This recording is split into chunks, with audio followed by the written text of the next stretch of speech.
उस रात बाबा साहेब के आसपास सब कुछ सामान्य दिख रहा था, लेकिन समय चुपचाप अपनी अंतिम तैयारी कर रहा था। सुनो ध्यान से। बाबा साहेब जैन प्रतिनिधि मंडल से बौद्ध धर्म और जैन धर्म के विषय पर बातचीत कर रहे थे। तभी डॉक्टर मावलणकर ने उनके स्वास्थ्य की जांच की, जो विशेष रूप से बाबा साहेब की तबीयत देखने आए थे। और जैन प्रतिनिधि मंडल के चले जाने के कुछ ही देर बाद रत्तू शांत भाव से बाबा साहेब के पैरों की हल्की मालिश कर रहे थे, ताकि उन्हें थोड़ा आराम मिल सके। बाबा साहेब ने कहा, रत्तू जरा मेरे सिर पर तेल लगा दो। रत्तू ने धीरे धीरे तेल लगाया और बाबा साहेब की भौहों की शिकन थोड़ी ढीली हुई। कुछ क्षण बीते और अचानक कमरे में एक मधुर धीमी धीमी झंकार उठी। रत्तू ने देखा कि बाबा साहेब आंखें बंद किए हुए थे और उनकी उंगलियां सोफे के हत्थे पर ताल दे रही थी। उनके होठों पर एक पवित्र धुन भर रही थी, बुद्धम शरणम गच्छामि, जो धीरे धीरे गहरी होकर पूरे कमरे में फैल गई।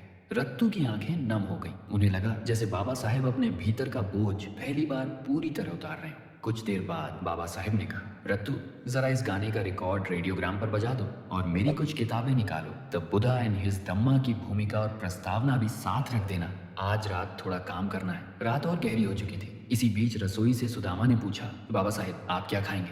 उन्होंने शांत स्वर में कहा, मैं सिर्फ थोड़ा सा चावल लूंगा। इस समय भी बाबा साहेब गुनगुना रहे थे। खाना खाने जाते हुए भी वे रत्तू के कंधे पर सिर टिकाए अलमारियों से किताबें निकालते जा रहे थे। इन्हें भी रख दो, ये भी रखो, मानो उन्हें पता था कि समय कम है और अभी कुछ अधूरा काम जरूरी है।